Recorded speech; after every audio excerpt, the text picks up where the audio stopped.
Good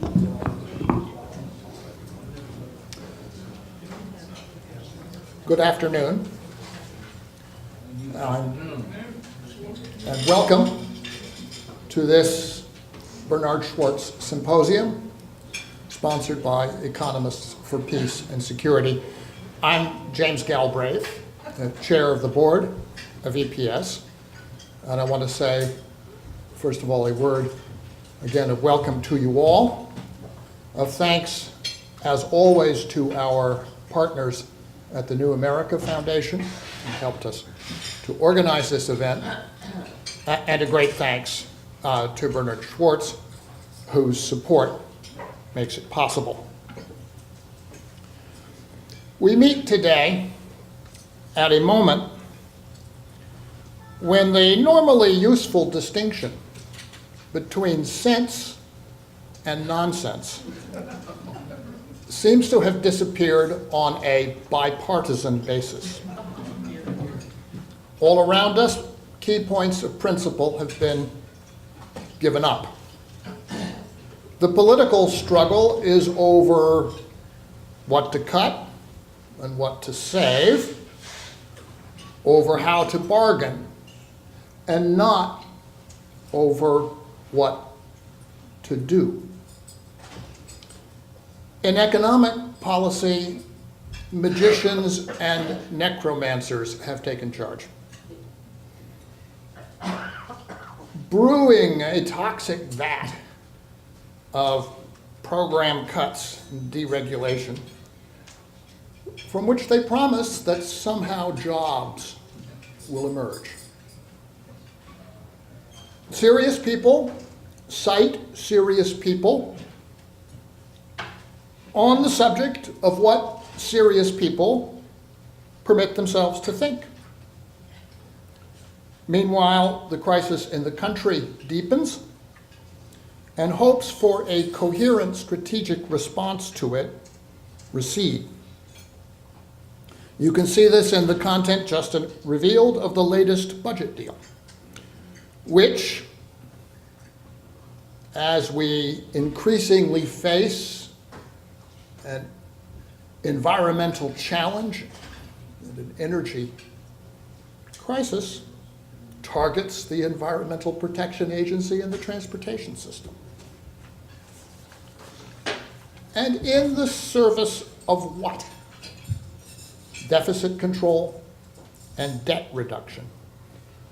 On this subtle, technical, and deservedly obscure topic, today, everyone is an expert because everyone adheres to the one true thought. We are witnessing one of the greatest waves of mass hysteria of all time, the fruits of one of history's most intense and successful propaganda campaigns. As a professional economist and one with a background in political work, I was here on Capitol Hill for many years, worked for the Congress. I'm impressed. I'm even in awe. Practically every avenue of debate has been closed off, and not by argument, not even, as was the case 30 years ago when a few of us tried to stand in the way of the juggernaut of the Reagan economic policies, not even by the convinced philosophical positions of effective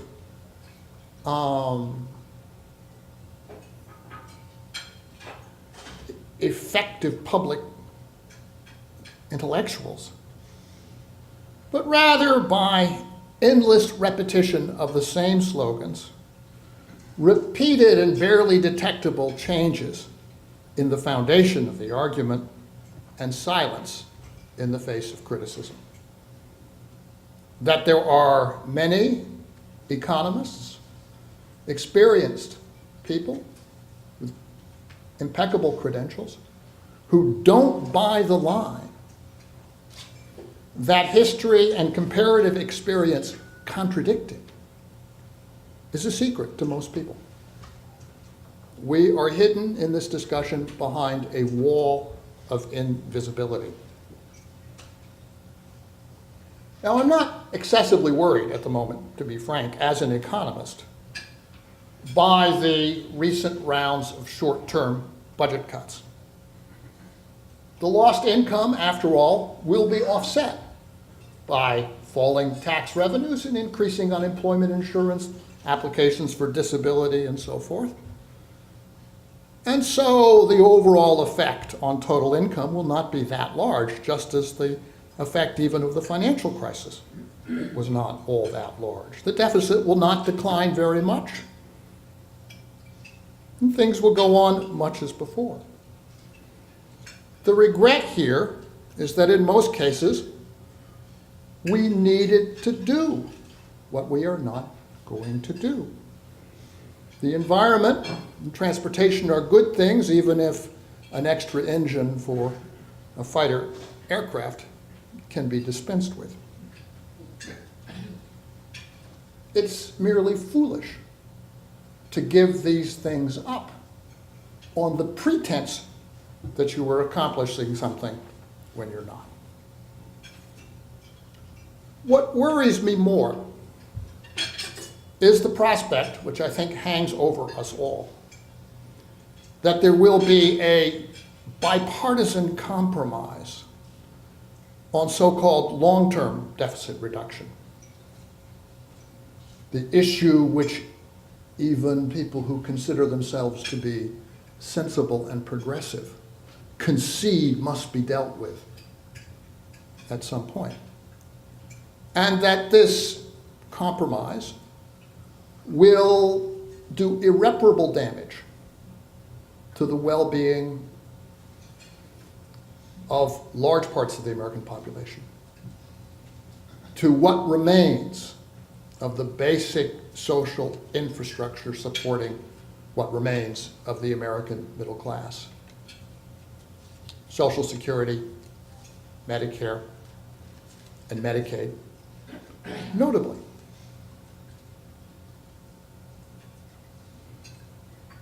And for what?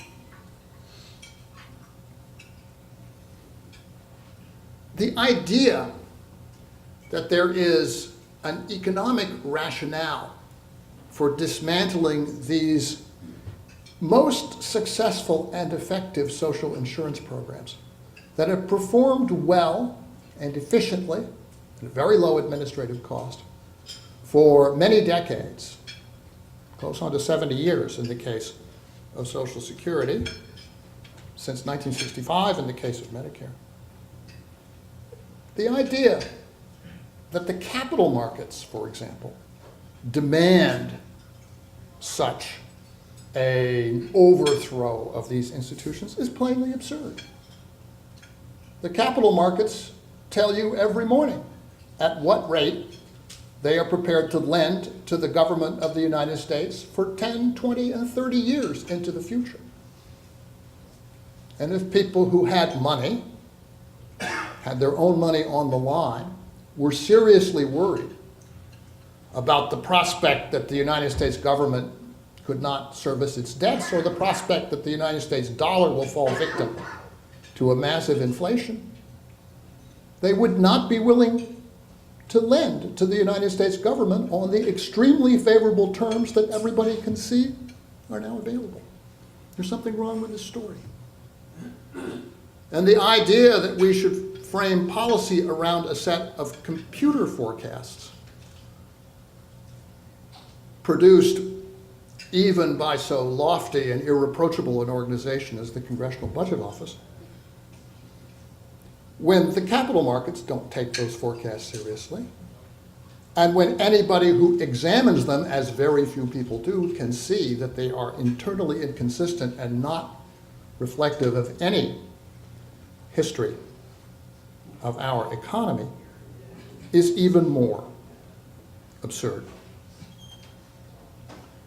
Meanwhile, and to bring us to the topic that brings us here today, it's out in the country and out in our states and our cities that the immediate consequences of this policy environment are being felt. I live in Texas.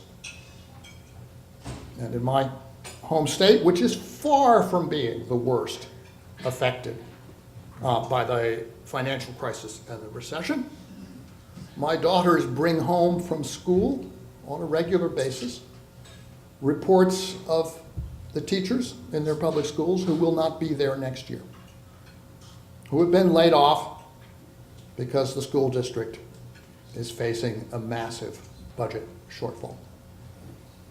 What will that do? Of course, it will degrade the quality of the public programs that my children, many children, are in. What will the teachers do? Well, they will apply for jobs in the private schools, to which middle-class parents will feel forced to flee. And they will be hired and they will teach what they taught before, but for lower pay and at higher cost. Is this supposed to be an economic improvement? Someone should explain to me where it comes from. We are seeing cuts in Medicaid, which I am told by nurses will produce closures of nursing homes. And what will the people in those homes do? Many of them don't have another place to go. So, of course, they will go to the emergency rooms and they will end up filling hospital beds. And guess what? This will be very good for the economy because the hospital beds are much more expensive than the nursing beds. And I ask you, where is the rationality in this? Where is the sense of organized purpose? Where is the goal of improving the performance of our economy or the living standards of the American people? It's nowhere to be seen. In a rush to achieve things which are driven by some metaphysical notion that have become attached to accounting concepts. And of course, looming over these issues is the ugly question of power. The question really, which we have seen so vividly played out in the state of Wisconsin recently, but it's present in many places in the country, of whether public servants, public employees in this country have any rights to negotiate the terms of their employment. Is there hope? I suggest that there is hope only if some of the people who we have assembled today are finally heard from, and if the proposals that they will be offering at this symposium are able to reach out, find a base of support in the country, if their voices can cut through the fog of propaganda and really of indifference to what is happening in the country that clouds so much of our policy dialogue today. It's not an easy task, but as was said 50 years ago, let us begin. And with that, I would like to welcome the first panel to the podium. I'm not sure that the silver is. As we have a chair, We might have to pass you into service. I will be drafted into service as the chair.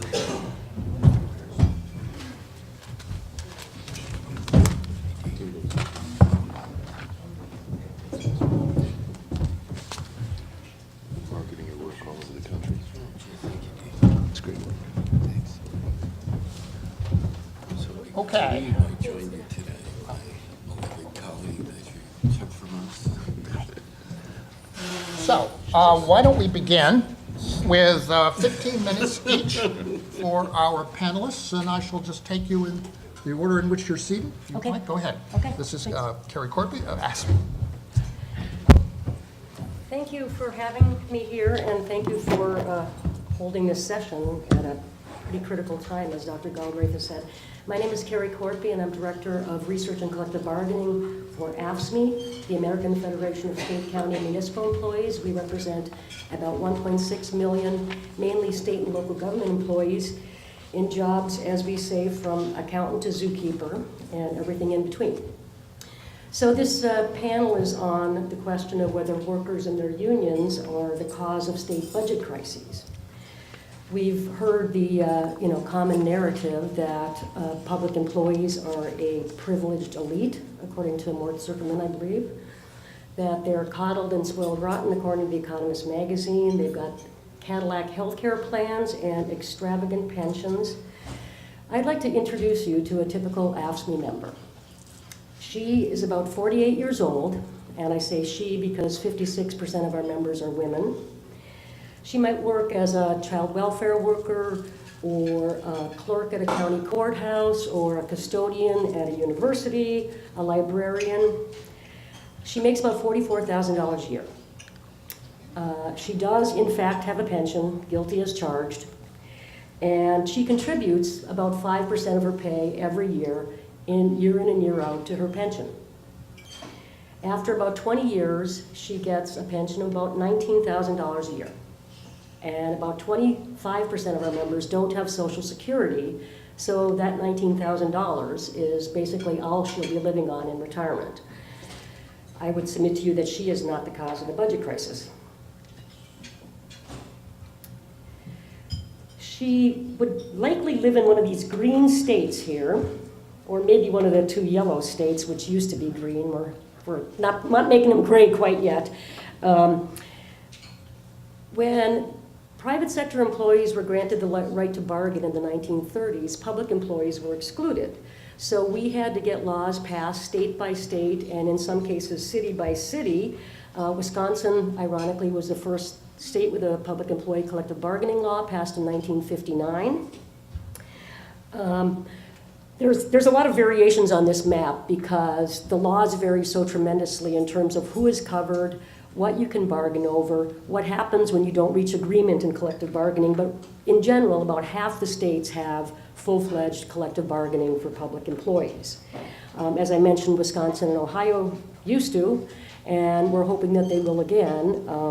The changes they recently made are being challenged in court in Wisconsin and hopefully through recall elections, and in Ohio the law is not taking effect for 90 days until a petition to do a citizen's veto is circulated. So these are the states with public employee collective bargaining, about half of them. These are the states with projected FY12 shortfalls, almost all of them.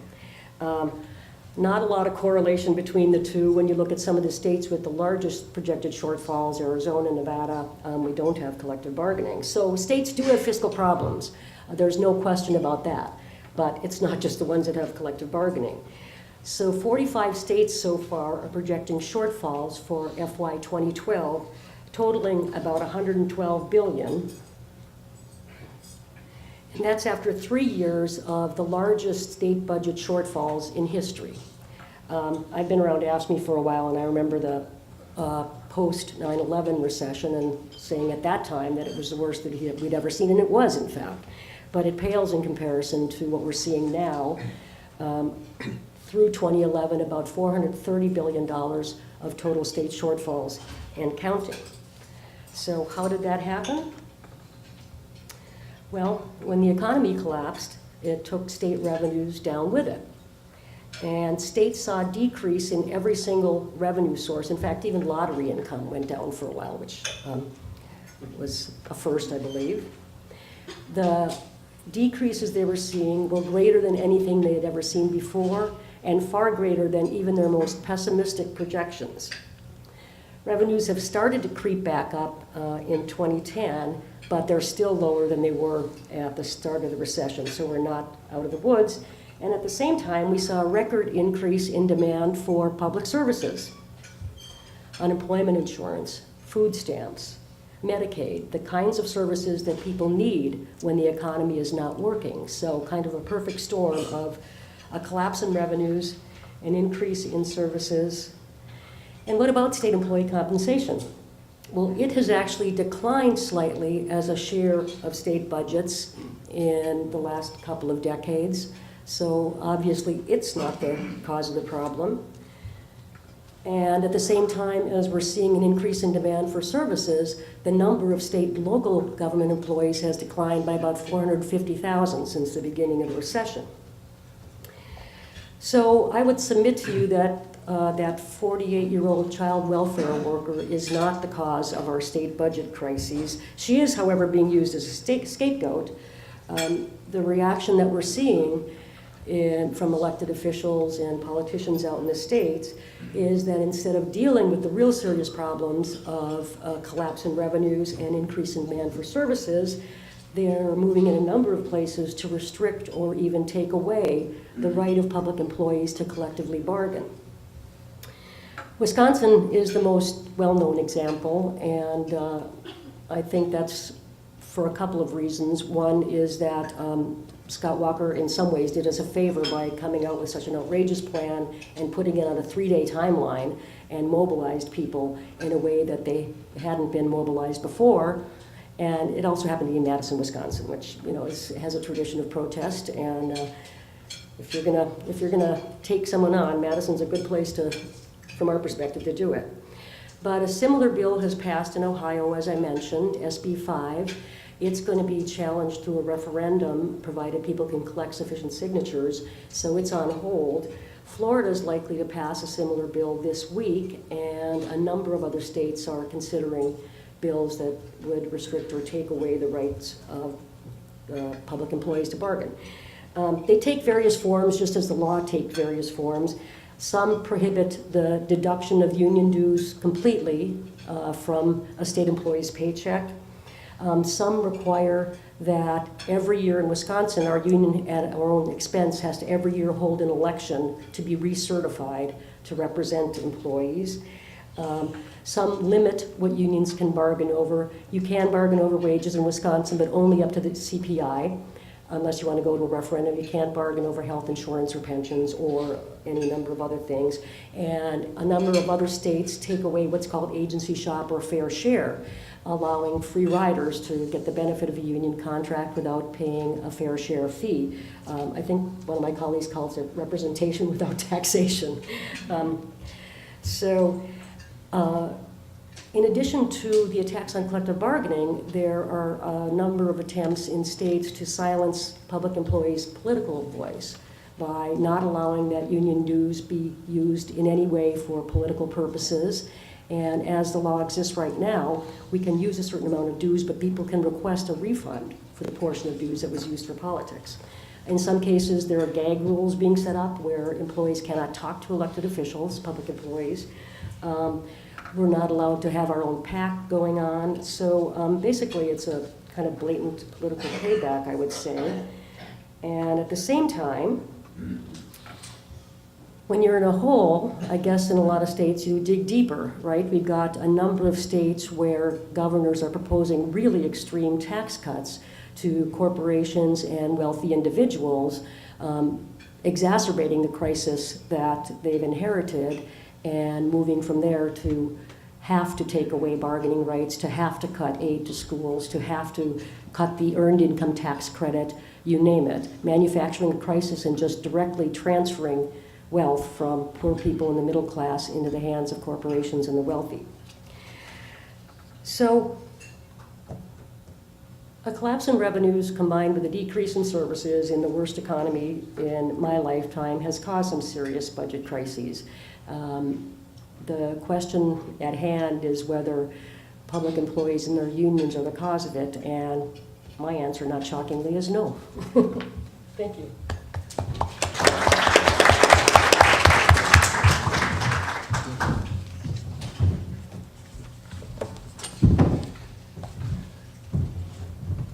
Thanks. I appreciate Jamie's remarks at the beginning because, I live here in Washington, unlike Jamie, and, it is good to be reminded just again, kind of how absurd this story is. And, again, think about this. Why are we here? And I mean, physically in the building, why is the, country in the shape we're in? We had this housing bubble fueled by Wall Street greed, collapses, blows up the economy, and now what do? We're chasing after school teachers and firefighters.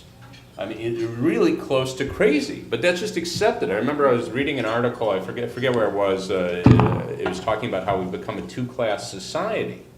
So, we all know who's on the bottom, so I expect to read about, the Lloyd Blaine Fund, the CEOs of, Wall Street and everything. No, it was public sector employees. I mean, if we have two-class societies, the one on top would not be the firefighters and school teachers. But I mean, this is serious discussion in this country now.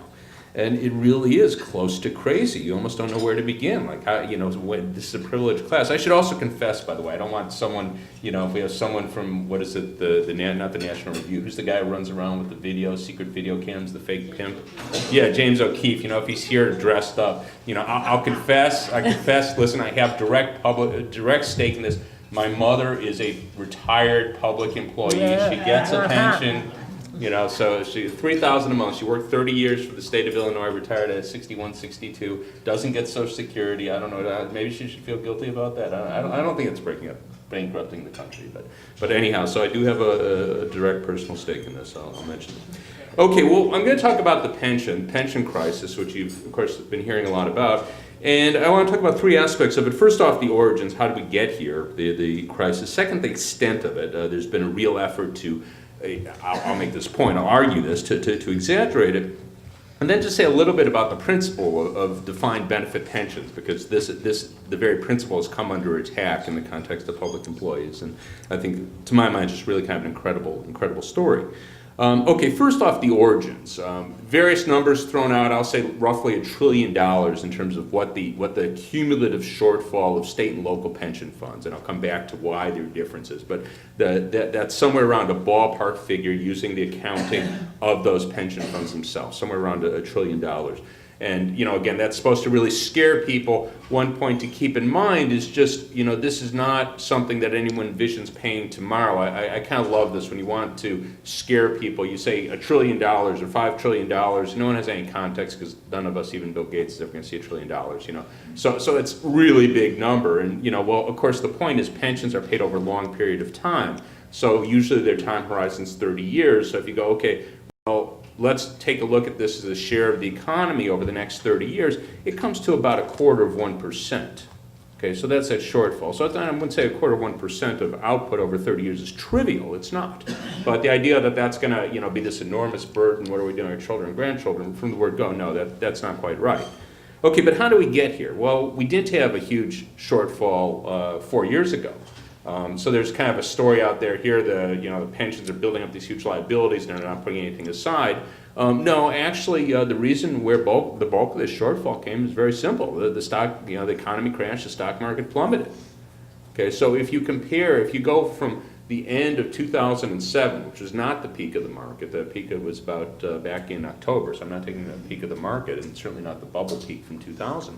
If you take the end of 2007 and you say, suppose that the returns on pensions had just given you the risk-free rate, 4.5%, put it all into government treasury bonds, they would have had about $850 billion more dollars by the third quarter of 2010 than what they had, $850 billion. Okay, second part of the story, okay, states did go into a severe budget crisis, as we all know. One of the things they did in the crisis was they deferred their payments to pension funds. So instead of paying in every year, a lot of states put those off, they didn't pay in. And that came to about $80 billion. So if you sum that together, if you say, suppose, snap your fingers, didn't happen, they got just the nominal rate of return on their assets, nominal risk-free rate of return on their assets, they would have had about $950 billion more by the third quarter of 2010 than what they had, basically almost the whole shortfall. Okay, so this shortfall is overwhelmingly a story of the economic collapse. Now, you could say they should have seen it, they should have. But they aren't alone. I mean, the people running the economy, Alan Greenspan, Ben Bernanke, they didn't see it. They're all still in their jobs. Well, Greenspan's retired, but Bernanke's still there, and no one seems to be yelling at him about that. It was their responsibility first and foremost. So I'm not going to let the pension people off the hook, but, there's a lot of people ahead of them in line whose job was to see this, who did not see it. So that's where it came from. Now, again, there are exceptions. We could point to some states. You have New Jersey, where it's a sport there not to contribute to your pension fund, and their conservative Republican governor made a big, Chris Christie is saying, I'm not going to put money in a pension fund. He's proud of it. I don't quite understand the logic of that. And then complains they have a shortfall. Well, yeah, if you don't make your payments, You know, so you have some states where that's true. So I'm not going to say everyone was on the up and up and everyone did what they should. But the reason why we have a shortfall around the country in pension funds is overwhelmingly the collapse of the economy and the fall in the stock market. I should also point out, people follow the stock market well, it's recovered much of the lost ground. So there's always a lag. Many of these numbers, the pension accounting, are from literally 09, the trough of the downturn. And, you know, we've already recovered much of the ground. So when we get more up-to-date numbers, much of that shortfall is going to go away simply because the market's already recovered much of the lost ground. So there's been a real scare effort to say we have this huge shortfall, irresponsible pensions, all these big promises. It really doesn't make any sense. It's just not true. Okay, well, the part about exaggerating it, we get to this story about what sorts of rates of return you should assume on the assets in the pension fund, in particular its stocks. And I find myself in a very, very odd situation here. Because I was out there arguing that people were exaggerating, including the pension funds, that they were exaggerating the rates of returns they could get by holding stocks. That was back when we were up in the bubble. Okay, you were really stupid to assume that you'd get a 10% nominal rate of return on stocks you held in 2000. That was really stupid. But you had a lot of people assuming that, including, I get a big kick out of this, all the people who wanted to privatize Social Security were assuming that. And particularly, I'll mention my one foe here, Andrew Biggs, who's now a trustee, one of the public trustees for Social Security, ironically. He was advocating that we should assume a 10% nominal rate of return holding stock in individual accounts. Now he's on the other side. And he's saying that when it comes to pension funds, that they shouldn't assume, you know, the 10% rate of return that stocks have historically given, even though they're much lower values today. Instead, we should assume a risk-free rate of return. We should assume that stocks give no higher return than government bonds. Okay, well, there's a logic to this in some context. The argument here is, you know, people attach a risk premium to holding stock for the simple reason that stocks fluctuate in a way that government bonds don't. So in other words, if I hold a government bond and I want to sell it next week, I want to sell it next year, I can be reasonably assured that I could go turn it in and know pretty much what price I'm going to get for it. That's not true with stock, because as we know, the stock market's volatile. Now, the reason why I would argue you don't want to discount risk in the way they're proposing with stock is twofold. One is, as I said, the stock market has fallen a great deal. The price-earnings ratio are much, much lower today. They're around 14 to 1, as opposed to as high as 30 to 1 back in 2000. So it's a relatively low price-earnings ratio. So it is a very, very plausible rate of return. It's almost impossible to draw a story, and we actually have a calculator up on our website now, say try and do it. It's almost impossible to draw a story, a plausible story, where you would only get the risk-free rate of return on your stock. It's almost impossible to draw that story going out over, say, 30 years. So one is, this is actually the expected rate of return now. But the other point here is that the element of risk that would apply to me as an individual is not going to apply to governments, governmental units, whether it be a state or local government, for the simple reason that they don't die. Okay, they don't retire. You know, at some point, if I have money invested in an individual account, at some point I'm going to retire, I'm going to need that money. And if the market's down at that point, I'm really in bad shape. But, you know, the state of Illinois, the state of Virginia, or a city, they don't have that risk. They're going to be there for, you know, for practical purposes, the indefinite future. And if they're not, I mean, if we have a nuclear war or whatever, you really don't have to plan for that. I mean, it's not going to help you, in other words. So as a practical matter, they don't face the same sort of risk that individuals do, so that means it makes sense for them to use the expected return that you expect to get from holding stock, which is about 10% a year. My reason for emphasizing this is, if you use the risk-free rate of return, we're looking at these projections of payments over a 30-year horizon, they look much, much larger. So again, using the accounting that, I'll say all pension funds, someone may prove me wrong and say one doesn't do it, but pretty much all pension funds use, the shortfall today is currently estimated somewhere around $1 trillion. If you apply a risk-free rate of return, you could say it's $3 trillion. Then you really get to scare people. Okay, now that's the whole point. Now, if you just carry the logic of this a step further, because I love to play games with these people, because they deserve to be played games with, you go, let's take your logic. Let's say you think we should use the risk-free rate of return. What would be the implication? Well, the implication is we have to put more money aside, right? Okay, so we'll put more money aside in 2011, 2012, 2013. But we're not disagreeing on the actual rate of return you expect the funds to earn. So what does that mean? Well, we'll put all this money aside, 2011, 12, 13, 14, however long, we'll get the thing fully funded, and then after that, we're going to get more than we expected from the stock market and go, oh, we don't have to put anything aside. You know, we're going to do that for a number of years. Well, what's the logic of that? Do we pre-fund our public schools? Do we pre-fund our fire? I mean, no one advocates that, but that's exactly what that would mean. We'd be pre-funding pensions. It's a very, very peculiar thing. We'd be putting aside more money than is necessary to pay for the benefits for the people working today. I can't understand any reason why you would want to do that. It really doesn't make any sense I could think of from an economic or moral standpoint. But that would be the implication of what they're doing, what they're advocating doing. Okay, well, the last point I want to just talk about for a moment is the whole idea of a defined benefit pension plan. And here, you know, we just have kind of, to my mind, logic turned on its head. Because we all know defined benefit pension plans have largely been wiped out in the private sector. So if you look back to the late 70s, somewhere around 40% of the workforce had defined benefit pensions. And we could exaggerate that. Not all of them were great, and there was huge discrimination, so women were much less likely to have them. I mean, all that's true. But the point was, somewhere around 40%, a very significant segment of the workforce, had defined benefit pensions. Today, it's under 16% and falling like a rock. You know, basically, if you're starting work today in your 20s, your 30s, it's almost for certain if you're in the private sector, you're not going to have a defined benefit pension. Now, I think that's really unfortunate because the whole point, I remember being taught this in grad school, why do companies give defined benefit pensions? Why do big companies do that?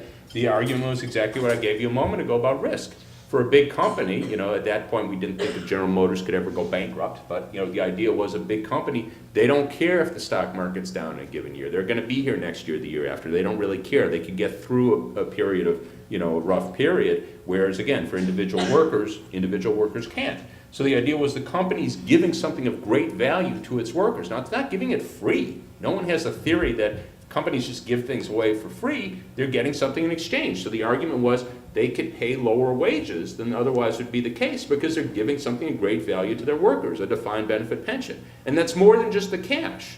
So in other words, if they're putting $2,000 a year in a defined benefit pension, it's giving you a guaranteed benefit, that's worth more to you as a worker than if they're handing you $2,000 in a 401k. Because this is giving you a guaranteed benefit. It's insurance. People pay money for insurance. That's not a radical proposition.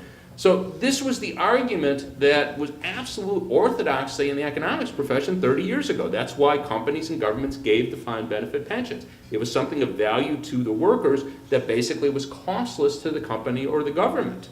Okay, well, that's gone away in the private sector, and we can go through the arguments, but you know, the fact that it's gone away largely in the private sector isn't something you can really argue over. We still have it in the public sector. And I think that's a great thing. Now, that's being turned on its head. We have Chris Christie and some of the other governors here saying, hey, you don't have a pension. Why should the teachers have one? Now, to my mind, go, okay, we could get rid of their pension. What does that mean? Well, Jeff's going to talk in a moment about overall compensation. But the point is, public sector workers, if you look at their whole package, count their health care, count their pension, count everything else they get, they're not more highly compensated than their private sector counterparts. Now, when you adjust for education experience, I won't steal your thunder, but you can go through that in detail. But the point is, so suppose we take away their pension. Well, what that would mean is to get the same workers, we're going to have to pay them more money. Or maybe we'll get worse workers. I mean, this is just totally neoclassical economics. This is absolute orthodoxy. You know, University of Chicago professors would have to agree with it. You know, this is the stuff they teach, not the stuff wackos like Jamie and I invent. You know, and so why would we want to do that? Why do we want to make governments pay more for their workers than necessary in a way that hurts the workers? So we know this is something that workers value. We know it's something that in effect saves state and local government money. Why on earth would you want to get rid of defined benefit pensions?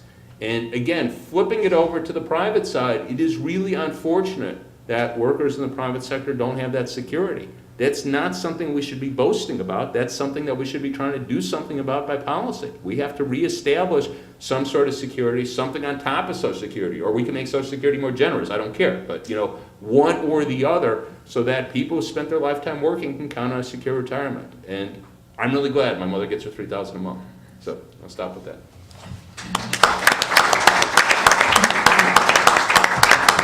Our third panelist is Jeffrey Keefe, Rutgers and the Economic Policy Institute.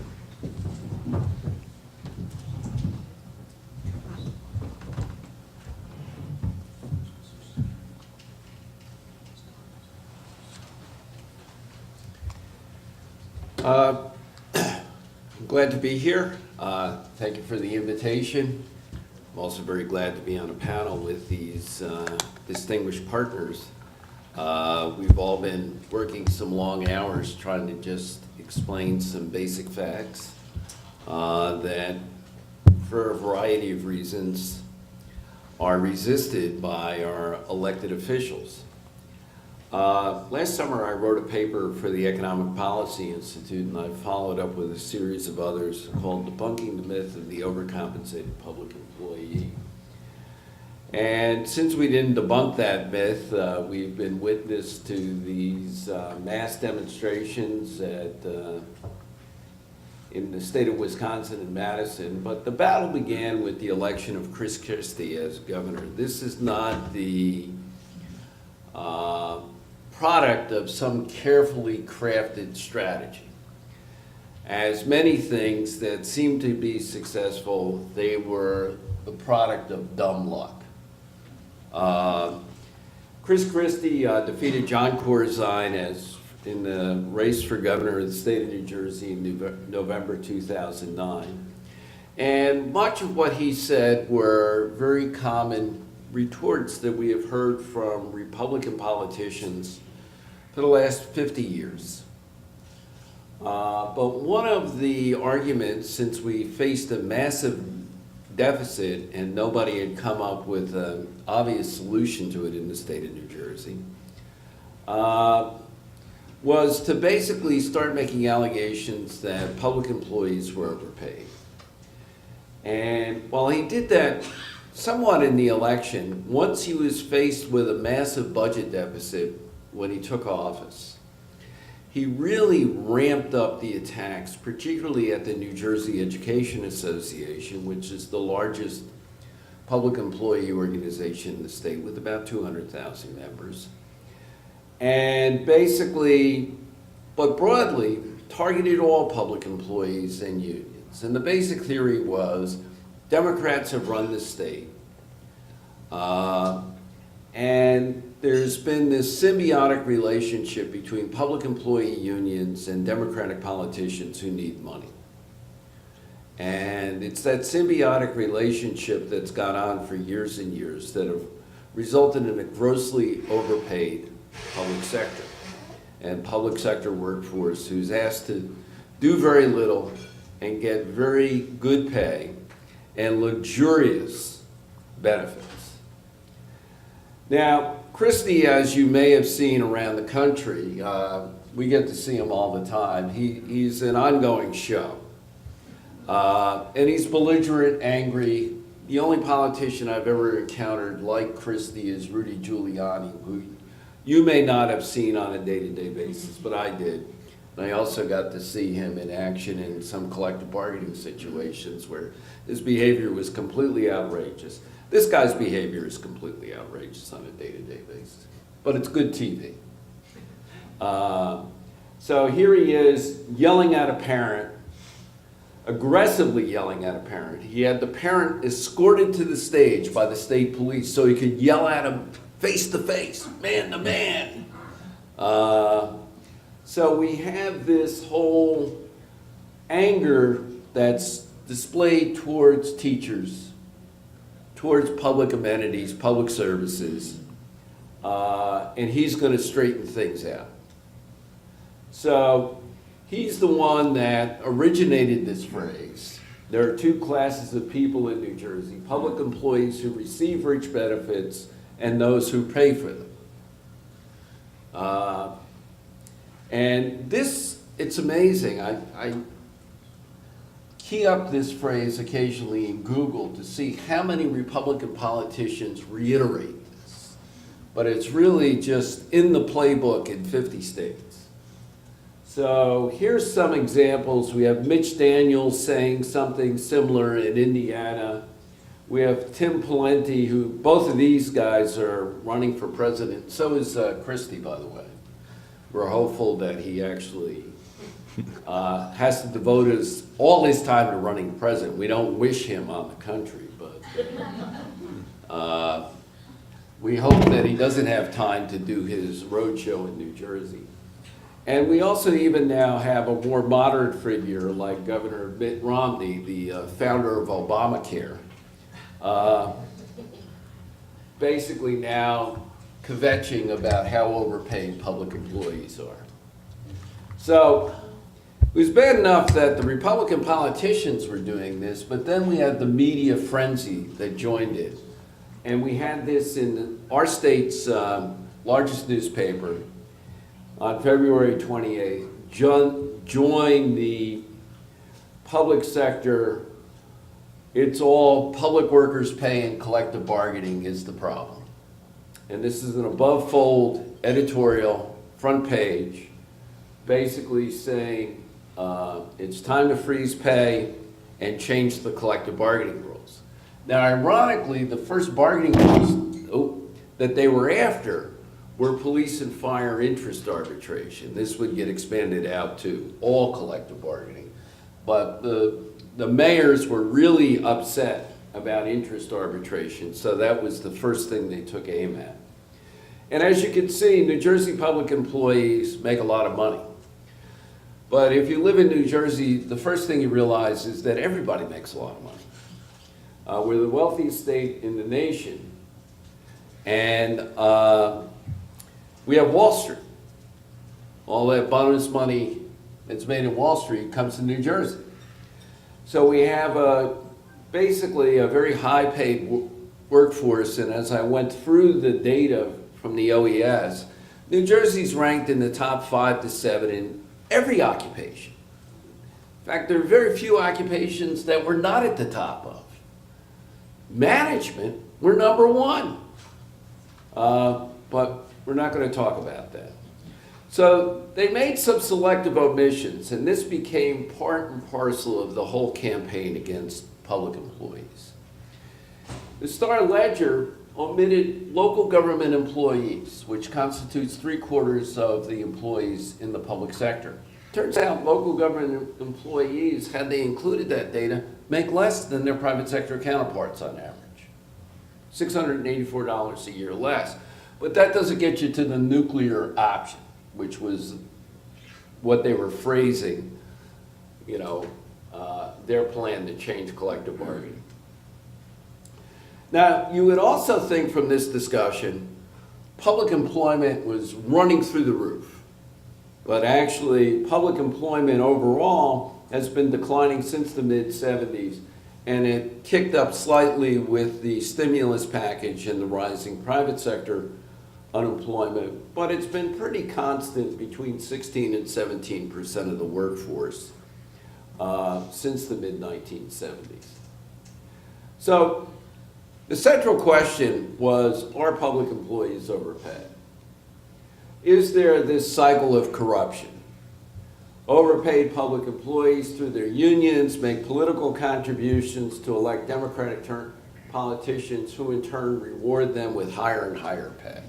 That's the basic argument. So how are we going to make this comparison? So basically, we had to make some decisions here. Full-time workers, we wanted to look at workers with similar education. The alternative is to look at similar jobs. But the first thing you encounter when you look at the public sector versus the private sector is they don't have the same jobs. Public sector is, for the most part, education. K through higher ed, it's 53% of state and local government employment. You don't have comparable jobs. You have some of them in the private sector, but not a lot.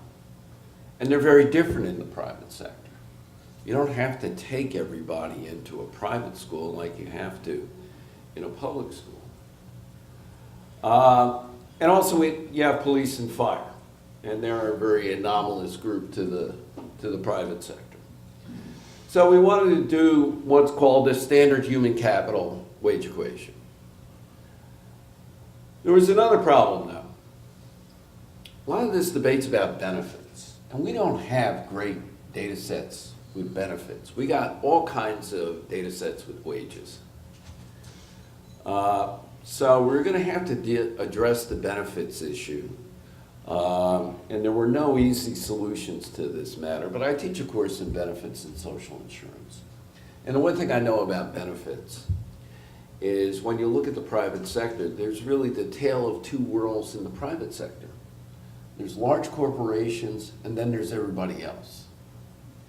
And it turns out large corporations and government look pretty much the same. There's really not all that much difference. So we're going to have a data set that controls for organization size. And then hours of work. Because the other argument, which is resurfaced, the old gendered argument, teachers don't have real jobs. They're women, they work part-time jobs, and they get good benefits. So what I did was I just wanted to look at the differences by education, since we all know in the labor economics literature that education is really the critical determinant in earnings in a human capital equation. And the first thing that stands out nationally is that the majority of state and local workers have college degrees. Whereas private employees, 39%. So already we know that there's a substantial difference. And the reason that matters is that you can see in the first column there, the returns to education when I anchor it against somebody with less than a high school diploma. So you can see that just by graduating high school, on average, yields a 28% return, a bachelor's degree an 84% return, a law degree or a medical degree at least 145% return in terms of education. So one of the tricks in this literature is to say, let's compare the median private sector worker with the median public sector worker. Now what people are doing then are saying something very simple. We're going to compare a median private sector worker with a high school diploma with a median public sector worker with a college degree. And guess what? The median public sector worker earns more. Surprise, surprise.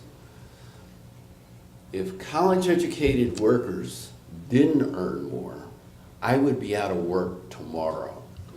The universities would close down. So this is not a revelation. So then we just look at average earnings, and as you can see, average earnings in terms of wages, the public sector does not do well in terms of wage earnings. There's a substantial wage penalty up and down the line, but the more educated you are, the more substantial the wage penalty. So what kind of crazy people make a career of earning less? Well, people who get better benefits. Now, the source of benefits that I used was the employee cost for employee compensation, which was not directly applicable to the CPS wage data, which I was using for my wage information and my demographic variables. So what I did was I just simply devised a way to mark up those wages based on occupation and organizational size that the OES would allow, the ECEC, the employer cost of employee compensation, allowed me to do. And come up with some benefit estimates. So when we look at total compensation, public versus private, public still isn't doing exactly as good as private, but there is a ringer in here, and I'll show you that in a little bit. But it also turns out that public sector employees do work fewer hours. And this is one of the reasons I think public sector employment is so attractive to women who are trying to raise families without too much help from their male counterparts, I might add, according to the data.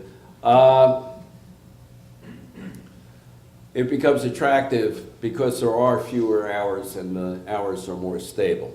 So when we look at after-tax earnings, the things that stand out right away is you look at retirement earnings and then health. So nationally, if we look at the typical private employee in the small companies up to the big, still the public sector does a lot better in terms of providing health benefits, and it does a lot better in providing pension benefits than even the largest employers in the United States. So what does that mean? Well, when we look at wages and benefits and don't control for hours, we can see the public employees earn 14% less wages and 6% less in total compensation. When we put that into a total compensation controlled for hours, we can see that while wages are substantially lower, we're now getting into being very close to parity, although less in the public sector than the private sector. So these are my data sources. Since then, we've done a series of studies for a variety of states where this has become a controversial issue. Basically, most states, you'll see total compensation is pretty close to parity. You'll see California and New Jersey are a little bit above, but trivial amounts. Now, where are we in the public's understanding of this? Gallup poll released in February showed that more Americans back unions than governors in the state disputes about the futures of collective bargaining. And occupations have various prestige from teachers. Americans still seem to think teachers are okay. But of course, labor unions, public employee unions never score all that well. More complicating for the debate, though, is that 2/3 of Americans think that employees should contribute more to their retirement benefits. So we've not broken through in terms of explaining this. 63% believe they should contribute more to health care. 58% believe public employees' salaries should be frozen. But only 1/3 believe public employees' rights to collective bargaining should be eliminated. So we now face an environment with more than 700 bills in various state legislatures to kind of restrict, eliminate, or greatly modify collective bargaining. The public doesn't want that, but at the same time, we haven't been very effective of coming up with a solution to the state's fiscal crises.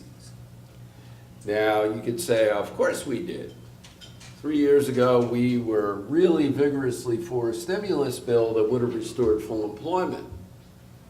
I certainly was. But it seems like that has completely fallen off the agenda. So I think whatever state report cards we do, whether it be for fiscal crisis, it also has to be on jobs. Now, New Jersey last year, I'm unhappy to report, ranked 50th out of 50 states in job creation. 5 states lost jobs last year, and New Jersey was one of them.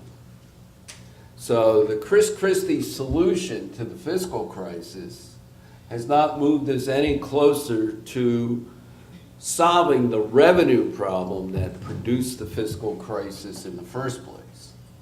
Without getting more people back into the labor force and reducing, as Carrie pointed out, the increased demand for social services at the same time we have reduced tax revenue.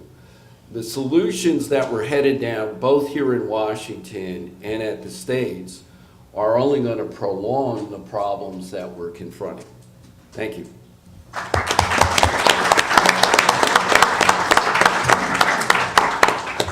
Thanks very much. I'd like to open it up for questions, but I'll exercise the chairman's prerogative and ask one first. One of the things that we've noticed in Texas is that a very significant part of the budget shortfall for the next biennium, we do it on a 2-year basis, is due to precisely the withdrawal of federal stimulus funds, which had been supporting and preventing drastic cuts in education over the last 2 years in particular.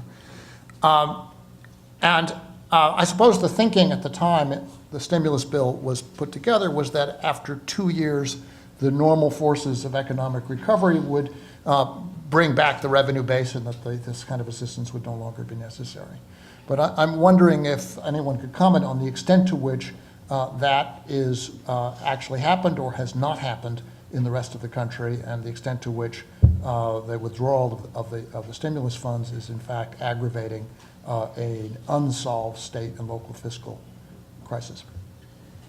I followed this a little bit, not that closely. I could say revenue has stopped falling, and it is somewhat on the upswing, but the idea that it's, we're back to pre-recession levels, we have a long, long way to go.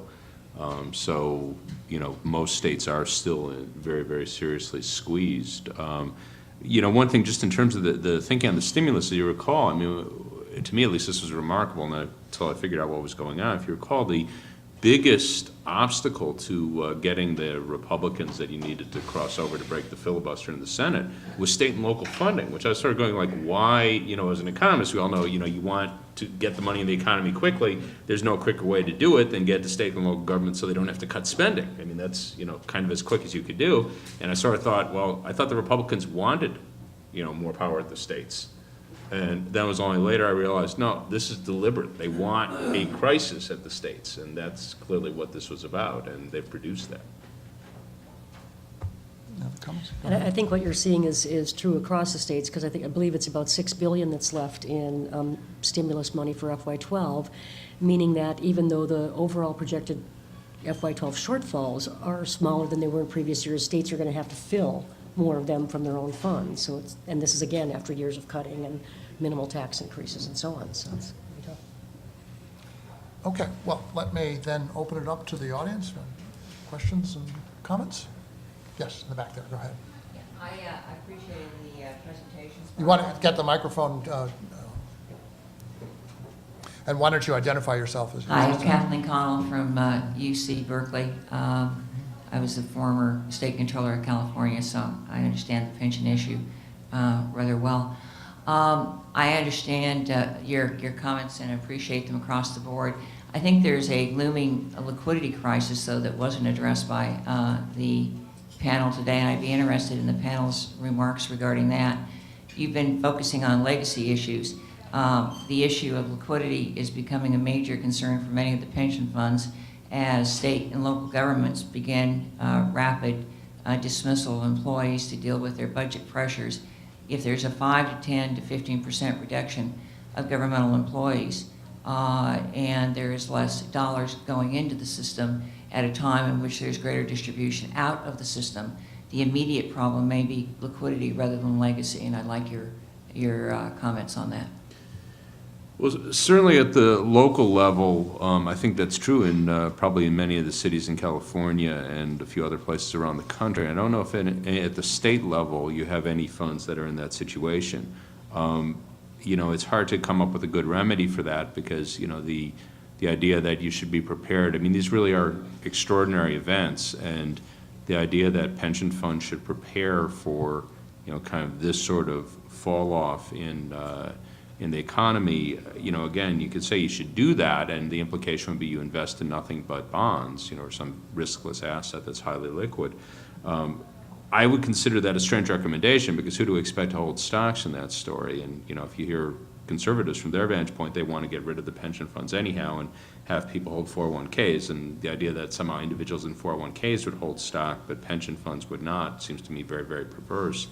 So I don't have a good remedy for that. You definitely do have some governments, again, I could be wrong in this, but I don't think there's state pension funds at this point that are actually literally facing liquidity problems, although I don't doubt if things get bad enough, perhaps in Michigan or some of the other states, you may see that. Thanks. Steve Atwell, UCSB. One of the things that's interested me in seeing how the rhetoric of the kind of pension and benefit levels has kind of played out is the fact that the word public employee is used to describe both what we normally think of as, line workers, if we were going to use a classic kind of factory image and management. And that's very rare, and you don't see it in the private sector. You know, That's we right. don't normally calculate CEO pay into the average pay for, you know, workers at a company. I was wondering, you know, how does the picture look differently if we kind of disaggregate those things? And yeah.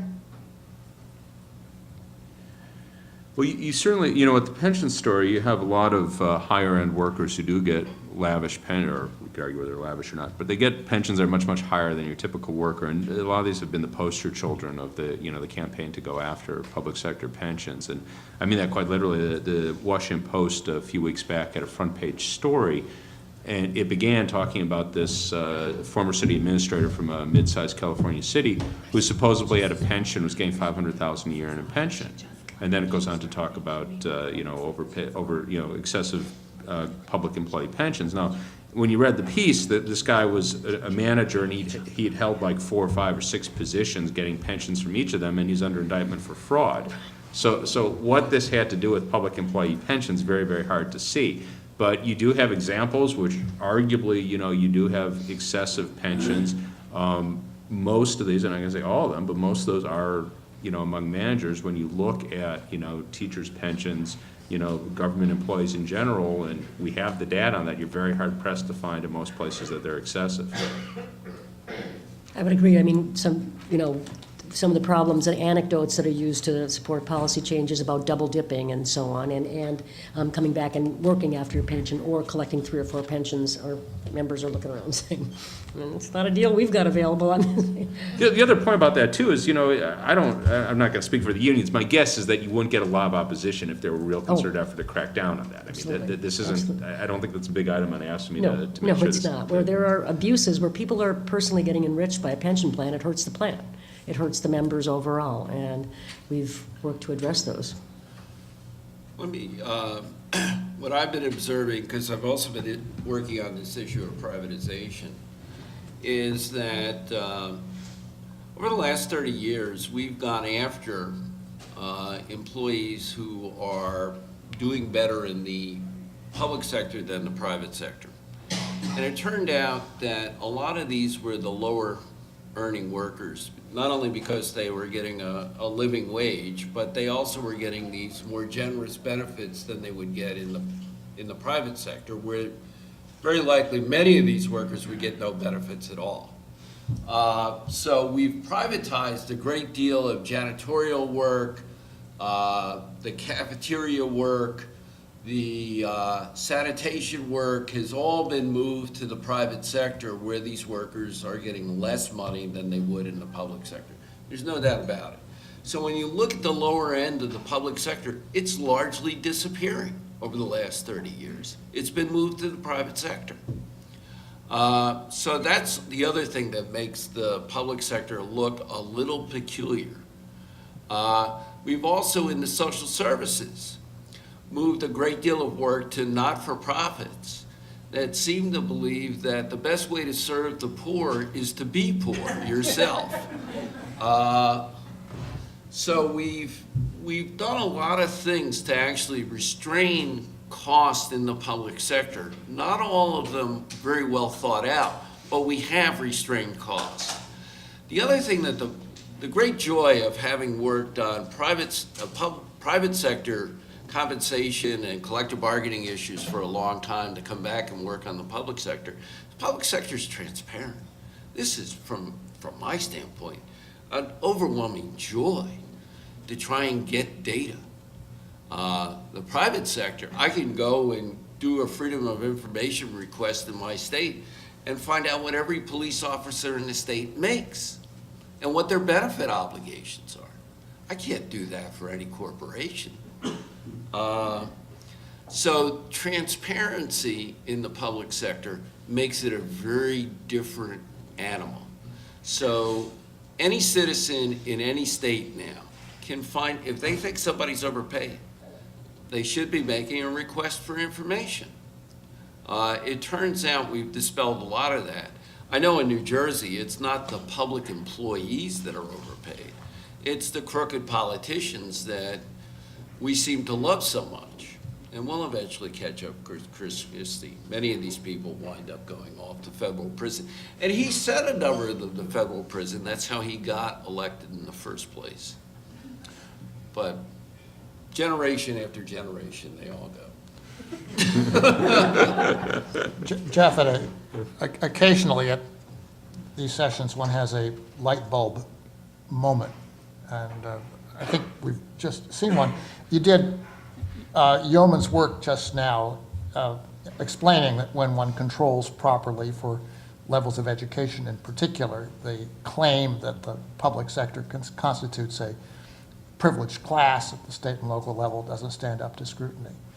But to the extent that there is anything to the raw comparison of public and private wage bills, one could make the argument that it is in part a consequence of precisely the right-wing privatization campaigns that have been going on for the last 30 years. Absolutely.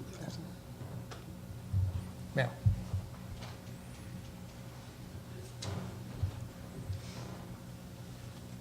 Thank you. Professor Galbraith, in your introductory remarks, I thought they were very good. And one of the things that you said, I think, I didn't take notes, was that it hardly matters what the facts are because nobody's paying attention to them. And that so it seems to me that we're, we maybe care about the facts and we care about the data, but I think we need to think about how it is that we can reach people. And it seems to, we need to have the phrases in our book that we say over and over and over, and they don't have to be false like the other side does.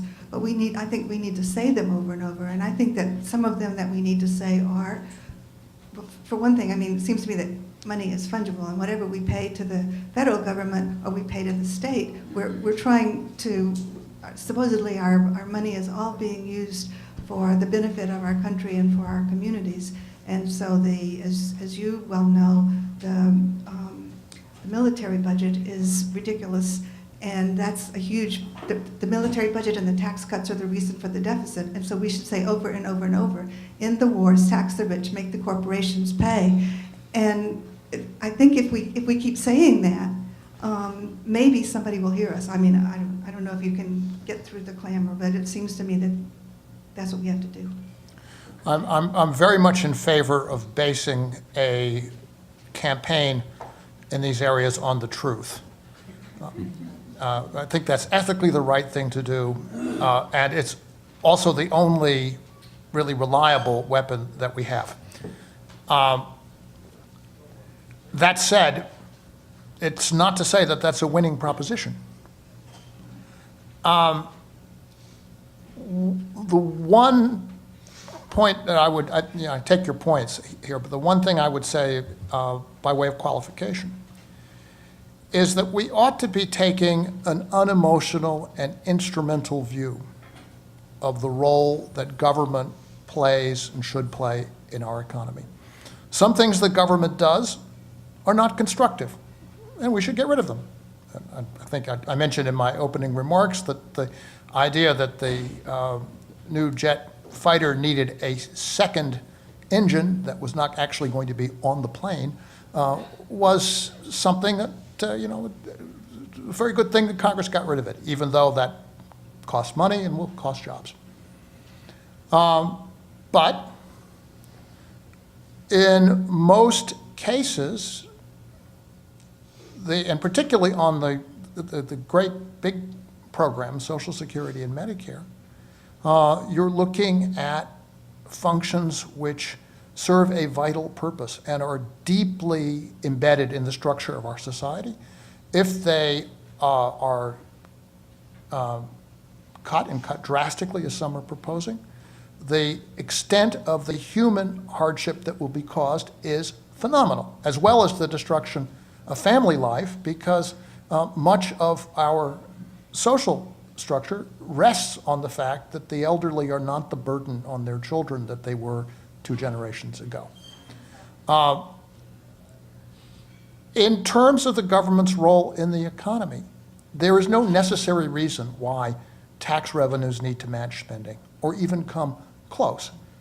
They will or they won't, depending on how effectively the private sector can recover from the fiascos of the last decade and the crisis of 3 years ago. And we should not be in the position of conceding the point that somehow these lines need to be made to converge, spending and revenues. It would be nice. We would have a better economy if there were a better balance between the public and the private sector. Private sector prosperity is important, but you can't make it happen by cutting public spending, and particularly useful public programs, because the other thing to recognize here is the government's expenditure is, by definition, somebody's income in the private sector. And when you make that expenditure cut, you are in fact attacking the income that somebody is receiving as an accounting matter, by definition. And as you do that, you are weakening the foundations of economic activity. And the fact that people do not appreciate this or assume that this effect can be overlooked is a huge deficiency in the other side's arguments.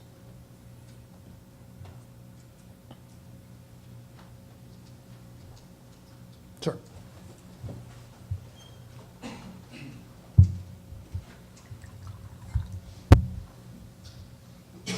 Thank you. Carl Ankowski from the State Department.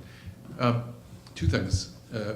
One of them has to do with the prevailing culture in our country and the comparison between those that typically are in the public service in terms of educational achievement versus the median private sector workforce. Reminded me of this problem of elitism that is oftentimes behind, that is the characterization of elitism and the resentment that people might have in associating higher returns with education. That's one thing, and it factors into and this is all about politics, this discussion, clearly, more than economics. The other thing, completely separate question that relates to what has just been said, has to do with whether or not you think it's wise to internationalize the discussion.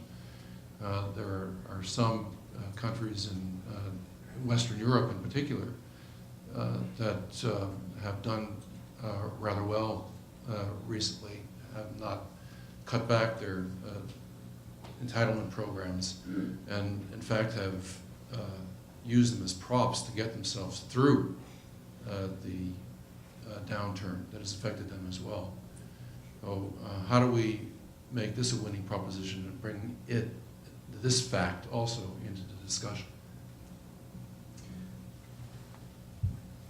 On the second point, the international comparisons, this is just casual experience, but I just find it generally not to be very helpful to bring up international examples. I remember once I was debating a guy from, I think he was at Heritage, and he said something about France, which I knew not to be true, and I started arguing with him, and after the debate, he puts his arm on my shoulder and goes, "Dean, when you start defending France, you've lost." And I realized, yes, he was absolutely right. And anyhow, for better or worse, I just take that as a reality that, if I'm arguing with academics, I could go, hey, let's look at other countries. If I'm doing an argument where I'm on C-SPAN or, MSNBC, talking about Europe is not going to get, but you're right. Of course, the point is that you look to Europe, particularly their labor market institutions. Germany has a lower unemployment rate today than it did at the start of the downturn. It's just an incredible story, and it actually had worse economic performance in terms of its output. We should, in principle, have a lot to learn, but it's not easy to go around the country and say, hey, we should do what Germany did. It just drops flat. The other point, just elitism, that's not one I really think is that much of an issue. Most people seem comfortable with the idea you get a return for your education, so I don't think that's a big issue. We did, John Schmidt, one of my colleagues at the Center for Economic and Policy Research, did some work similar to what Jeff did, and finding the same results. And he was just messing around. He goes, let's see what you find on Wall Street. And in the financial industry, of course, you get a huge premium. And, you know, I mean, some people are obviously uncomfortable with that, but not everyone. So I don't think that people have a problem with the idea that people who go to college, get advanced degrees, get higher pay than people who don't. Any other comments? If not, I would like to thank the panel for an excellent opening session. Thank you.